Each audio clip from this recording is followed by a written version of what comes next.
నమస్తే, welcome to దూత media special focus. Tamil Nadu దివంగత ముఖ్యమంత్రి జయలలిత అటు రాజకీయాల్లోనూ ఇటు సినిమాల్లోనూ తనదైన ముద్ర వేశారు.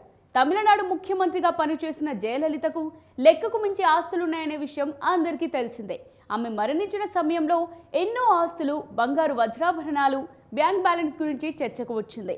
అయితే తాజాగా బెంగళూరులోని 36వ సిటీ సివిల్ కోర్ట్ జయలలితకు సంబంధించిన వజ్రాభరణాల గురించి కీలక నిర్ణయం తీసుకుంది. వాటిని తమిళనాడు ప్రభుత్వానికి అప్పగించాలని నిర్ణయించింది. ఆభరణాలను వేలం వేసిన తర్వాత కోర్టు ఆమె స్థిరాస్తులను వేలానికి తీసుకురానుంది.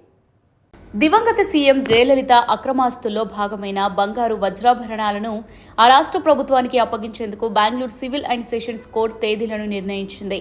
మార్చి 6, 7 తేదీల్లో వచ్చి బంగారు వజ్రాభరణాలను తీసుకెళ్లాలని తమిళనాడు ప్రభుత్వానికి ఆదేశించింది. వీటిని తీసుకెళ్లడానికి 6 ట్రంకు పెట్టెలతో రావాలని సూచించింది. ఆ 2 రోజుల్లో ఇతర కేసులను వాదించకూడదని కోర్టు నిర్ణయించింది. అంతేకాదు, బంగారు ఆభరణాలను తీసుకెళ్లడానికి తాము ఒక అధికారిని నియమించామని, తమిళనాడు హోంశాఖ ప్రిన్సిపల్ సెక్రటరీ, ఐజీపీ అధికారితో సమన్వయం చేసుకోవాలని సూచించింది. అవసరమైన సిబ్బంది, ఫోటోగ్రాఫర్స్, వీడియోగ్రాఫర్స్తో రావాలని ఆదేశించింది. అక్రమార్జన కేసులో 1996లో చెన్నైలోని జయలలిత నివాసం నుంచి స్వాధీనం చేసుకున్న ఆభరణాలన్నీ కర్ణాటక ప్రభుత్వం ఆధీనంలో ఉన్నాయి.